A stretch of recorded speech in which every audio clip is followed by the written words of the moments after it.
కేసీఆర్ సాగు భాష అంటే సాగు భాష కేసీఆర్ సాగు భాష అంటే మరి హరీష్ రావు గారే చెప్పాలి సాగు భాష అంటే ఏందో. సాగు భాష మాట్లాడితే రేవంత్ రెడ్డి గారు చావు భాష మాట్లాడినట్టు. మంచి రిధం బాగానే ఉంది. హరీష్ రావు గారు వాళ్ళ మామ దగ్గర చిన్న స్థాయి కార్యకర్త నుంచి పనిచేసి వాళ్ళ మామకు ఉన్నటువంటి వాక్చాతుర్యాన్ని మాత్రం మంచిగా వంట వడ్డించుకున్నాడు. కాకపోతే ఆయన దురదృష్టం ఏంటంటే అన్ని వంట పట్టించుకుండు కానీ వాళ్ళ మామ వారసత్వాన్ని మాత్రం వంట పట్టించుకోలేదు. వాళ్ళ మామకు ఆయన మీద ప్రేమ ఎంతుందో లేదో తెలియదు కానీ ఆయన ఒక్కసారి 10 ఏళ్ళు వెనుకకు తిరిగి చూసుకుంటే హరీష్ రావు గారు ఇవాళ రేవంత్ రెడ్డి గారి గురించి మాట్లాడుతుండు కానీ హరీష్ రావు గారు పర్సనల్గా ఒకసారి మేధో మదనం చేసుకోవాలి. ఆయన పరిస్థితి ఏంది ఆయన పార్టీలని. ఇవాళ ఏదో పేపర్లో చదువుతున్న పొద్దున్నే ఇప్పుడేదో వజ్రోత్సవమా 25 సంవత్సరాల కార్యక్రమంలో ఆయన బొమ్మ కూడా పెట్టాలి వాళ్ళ పార్టీలో.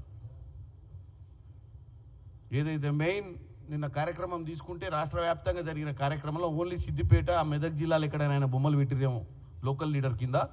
కానీ రాష్ట్రంలో ఆయన అనుకున్నట్టుగా వాళ్ళ మామకు వారసుడు అనుకుంటుండో వాళ్ళ మామకు ఈయననే ముఖ్యం అనుకుంటుండో నేనే ఉద్యమాలలో కీలకంగా ఉన్నా నేనే రేపు రానున్న తరానికి బీఆర్ఎస్ పార్టీకి నేనే నాయకున్నని ఏమన్నా పగటి కళలు అంటుండో నాకు తెలియదు. కానీ నిన్న జరిగినటువంటి పోస్టర్ లాంచింగ్ కార్యక్రమాలల్లో రాష్ట్ర వ్యాప్తంగా కూడా హరీష్ రావు గారి బొమ్మ లేదు. అంటే అర్థమైంది మరి హరీష్ రావు గారు బొమ్మ పెట్టలేదని మామని అడగలేక తెలంగాణ నిలబడ్డది, తెలంగాణ పడిపోయింది. తర్వాత సాగు భాష చావు భాషల గురించి మాట్లాడితే వాళ్ళ మామ ఈయన సైడ్ చూసి మా అల్లుడు ఇంకా బతికే ఉండు, మా అల్లుడు గట్టిగానే మాట్లాడుతుండు, మా అల్లుడే నిజంగా వారసుడని అనుకుంటాడనేమన్న ప్రయత్న భాగంగా ఈ రేవంత్ రెడ్డి గారిని అటాక్ చేయడం అనేది నిన్న అంటే రేవంత్ రెడ్డి గారి గురించి నెగిటివ్గా మాట్లాడాలన్న ఆలోచన ఆయనకు వచ్చినట్టుగా 100% కనపడుతుంది. తెలంగాణను నిలబెట్టింది ఎవరు? నీళ్లు నిధులు నియామకాన నినాదంతో తీసుకొచ్చినటువంటి తెలంగాణలో మీ కుటుంబం నిలబడ్డది తప్ప తెలంగాణకు అరిగింది లేదు. తెలంగాణకు అరిగింది ఉంది, ఒరిగింది లేదు. అరిగింది ఎంత అంటే 7 లక్షల కోట్లు.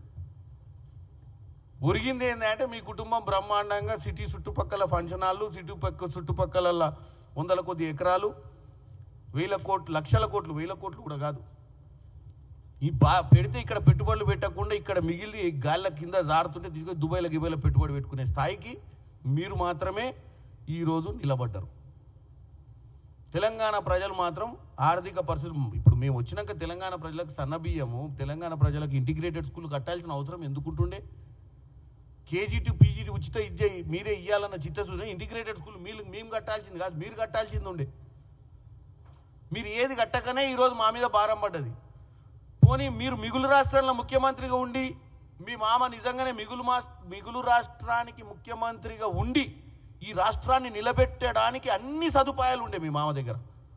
కానీ ఏం చేసిండు? మిగులు రాష్ట్రంగా ఉన్నటువంటి తెలంగాణలో మొత్తమే దోసుకొని మీరు పడగొట్టింది మీరైతే స్టేట్మెంట్ ఉల్టా ఇచ్చినాం. ఏమని ఇవ్వాలి తెలుసా? హరీష్ రావు గారు స్టేట్మెంట్ వచ్చారు, మా మామ అప్పుడున్న ముఖ్యమంత్రి పడగొడితే ఇప్పుడున్న ముఖ్యమంత్రి రేవంత్ రెడ్డి గారు నిలబెట్టే ప్రయత్నం చేస్తుండని చెప్తే స్టేట్మెంట్ కరెక్ట్ మ్యాచ్ అయింది. ఇది నేను చెప్పాల్సిన అవసరం లేదు. కాంగ్రెస్ నాయకునిగా తెలంగాణ ప్రజలు ఆలోచించాల్సిన అవసరం ఉంది. స్టేట్మెంట్ కరెక్టే ఉంది, కాకపోతే ఇటు రివర్స్ చేయాల్సిన అవసరం ఉంది హరీష్ రావు గారు. ఎందుకంటే మిగులు రాష్ట్రాన్ని 7 లక్షల కోట్ల అప్పుకు తీసుకుపోయిన వాళ్ళు పడగొట్టినట్ట, పడిపోయిన 7 లక్షల రాష్ట్రంలో ఇంటిగ్రేటెడ్ స్కూళ్ళు, రైతులకు 21,000 కోట్ల రుణమాఫీ, ఏకకాల రుణమాఫీ, ఉచిత బస్సు, 200 యూనిట్ల కరెంటు, 500 రూపాయల సిలిండరు, 500 రూపాయల వడ్లకు బోనసు ఇచ్చేటువంటి వాళ్ళు నిలబెట్టినట్ట. కాబట్టి మీరు మాట్లాడితే ప్రతిసారి ఎవరినో ఆకట్టుకోవాలని మీరు మీ పరిస్థితిని మీరు మీ పార్టీలో పదిలంగా మీ దాన్ని చెక్కు చెదరకుండా కాపాడుకునే ప్రయత్నం చేయాలని మాట్లాడుతున్నారు తప్ప తెలంగాణ ప్రజలు ఏమనుకుంటారని కూడా ఆలోచన లేదు. ఏదొస్తే అది మాట్లాడటానికి ప్రయత్నం చేస్తున్నారు. ఇక సాగు భాష అంటే ఏంది? కాళేశ్వరం కట్టినందుకు సాగు, మీరు చేసినటువంటి సాగు బాగా అది కూలిపోయింది.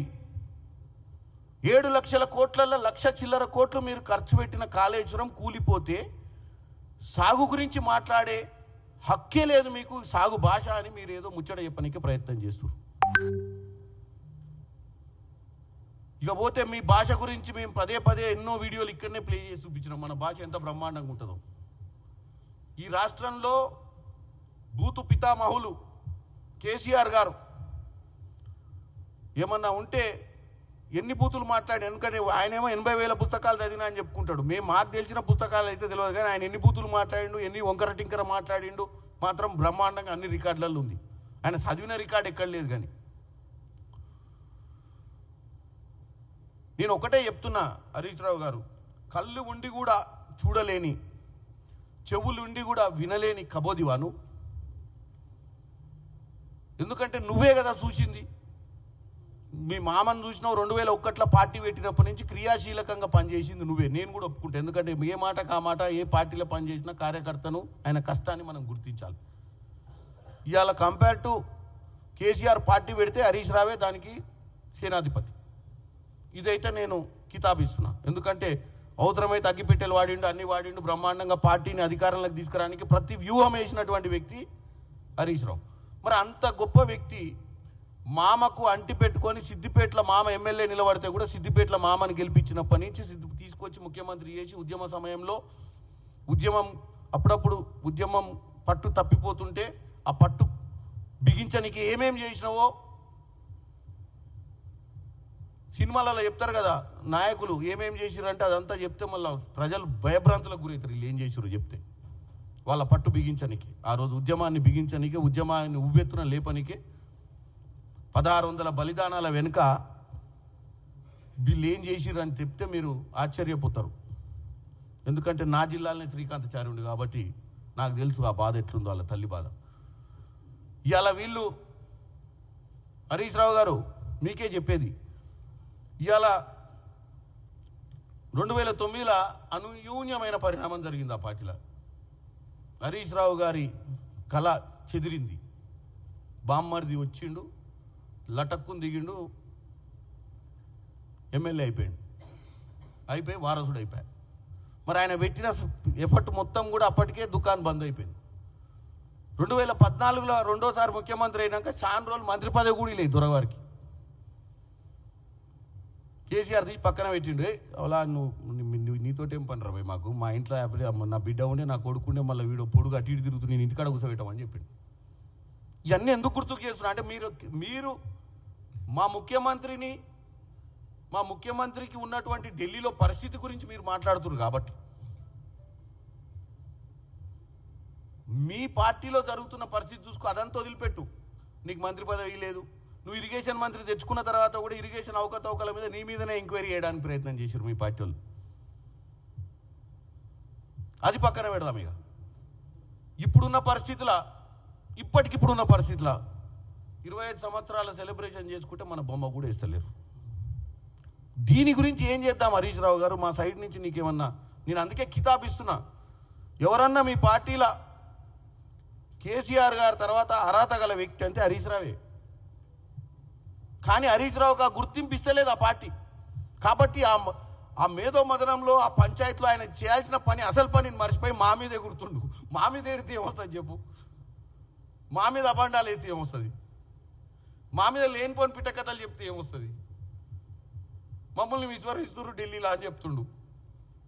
విస్మరిస్తే రాహుల్ గాంధీ గారు నిన్న మాట్లాడు కులగణన గురించి 10 నిమిషాలు చెప్పిండు. తెలంగాణ రాష్ట్రంలో జరిగింది, భారతదేశంలో కూడా మనం చెయ్యాలి, నేను ఇచ్చిన మాట నిలబెట్టాలి. అక్కడ ఉన్నటువంటి తెలంగాణ ముఖ్యమంత్రి చేస్తుండు.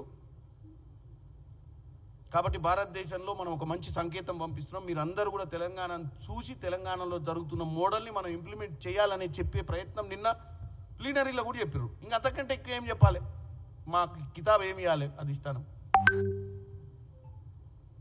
కాబట్టి హరీష్ రావు గారు, మీరు ప్రజలను తప్పుతో పట్టించి ప్రజలకు విష ప్రచారం చేసి ప్రజలలో మీరు కేసీఆర్ గారు చాలా గొప్పవాడు, కేసీఆర్ గారు భాష చాలా గొప్ప భాష, కేసీఆర్ గారి ఆలోచన గొప్ప ఆలోచన చెప్పే ప్రయత్నం చేయకండి. ఎందుకంటే మనది చెప్పుకుంటూ పోతే 2 గంటలు మీ